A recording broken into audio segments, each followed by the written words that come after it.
lagi dengan saya Julianti Mandasari. Hari ini kita akan membahas tentang pembibitan kelapa sawit baik dari pre-nursery ke main nursery.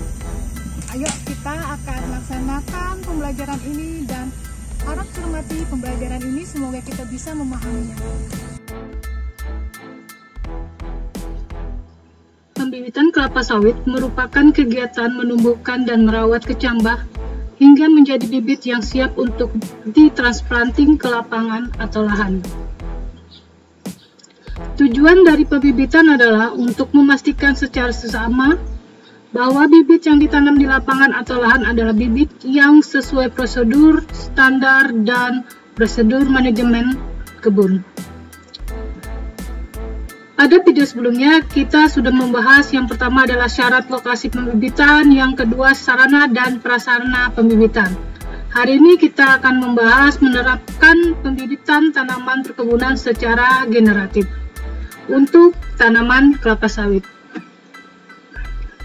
Pada kesempatan ini di perkebunan kelapa sawit atau pada pembibitan tanaman kelapa sawit dibagi menjadi dua pembibitan, yaitu pembibitan pre-nursery dan pembibitan main nursery. Yang kita bahas sekarang ini adalah untuk pembibitan pre-nursery.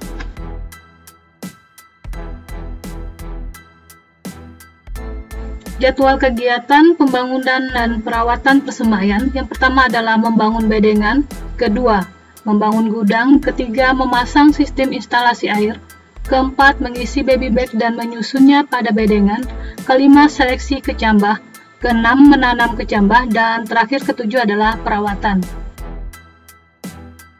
Tanah yang digunakan untuk media pengisian baby bag adalah tanah yang mineral lapisan atas atau disebut topsoil dan tidak bercampur dengan batu atau kerikil.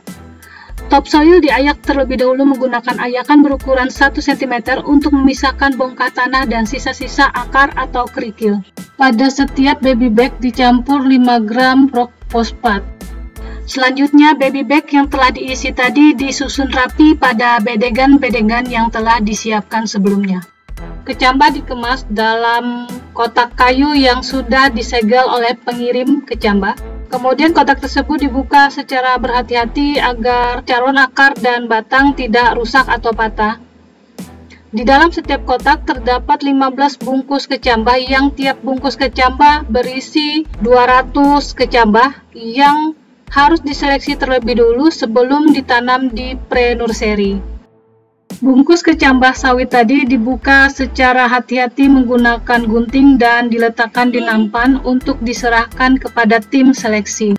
Ada 9 ciri-ciri sawit berkualitas, yang itu: 1. Bentuk tunas yang normal berwarna putih, 2. Bentuk anak daunnya melebar dan tidak kusut, 3. Keadaan tempurung bibit kelapa sawit berwarna hitam gelap, 4. Kondisi akar panjang tidak lebih dari 2-3 cm. 5. Kondisi bongkot atau batang bagian bawah gemuk dan pendek. 6. Warna calon akar kekuning-kuningan mendekati hijau, sedangkan warna calon batang dan daun bersih keputih-putihan. 7. Ukuran atau panjang calon batang bibit kelapa sawit yang bagus antara 2-3 meter. 8. Bentuk bibit kelapa sawit bulat atau lonjong seperti buah melinjo. 9. Yang terakhir telah diperiksa oleh karantina dan dinyatakan sehat. Yang ini adalah kecambah yang double tune dan tritune. Kecambah tersebut masih bisa kita gunakan dan ditanam pada pre-nursery.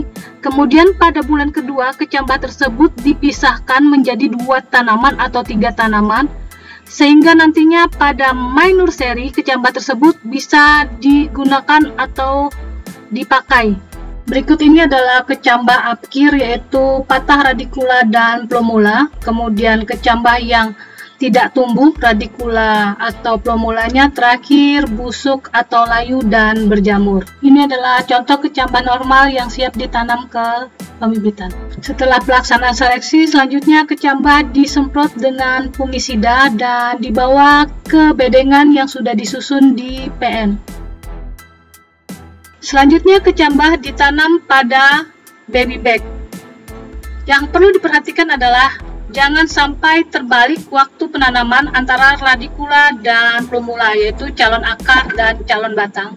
Sehingga nantinya kalau kita salah dalam penanaman akan mengakibatkan tanaman mati.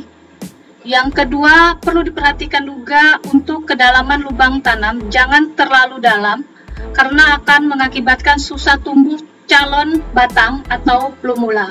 Yang perlu diingat adalah penanaman kecambah harus segera dilaksanakan begitu kecambah tiba di pembibitan. Maksimal adalah 2 hari setelah kecambah diterima.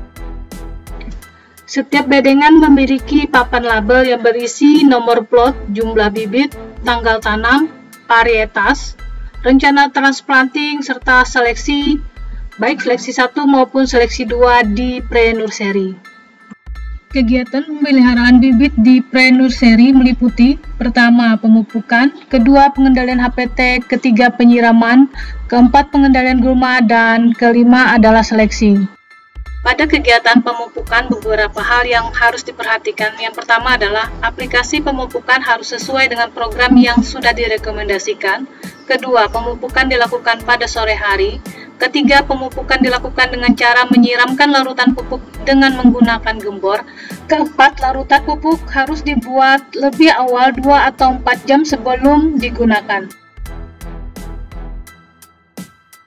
Kegiatan pengendalian HPT yang harus diperhatikan adalah: pertama, aplikasi pengendalian HPT harus sesuai dengan program yang direkomendasikan.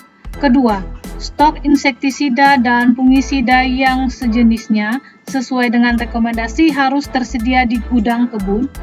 Yang ketiga, pemberantasan HPT di pre-nursery tidak dibenarkan memakai pestisida yang mempunyai ikatan unsur tembaga, air raksa, dan timah.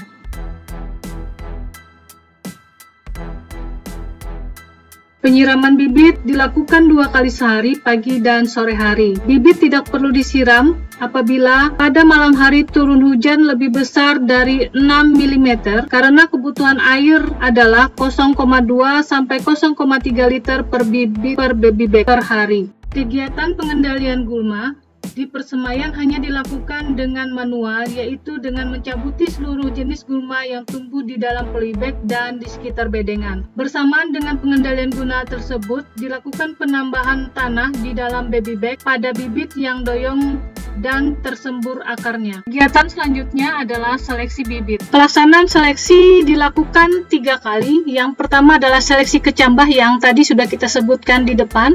Yang kedua adalah seleksi pada pre-nursery itu sendiri, yaitu seleksi pertama saat bibit berumur 2 bulan dan seleksi kedua saat bibit berumur 3 bulan dan waktu dipindahkan ke my nursery.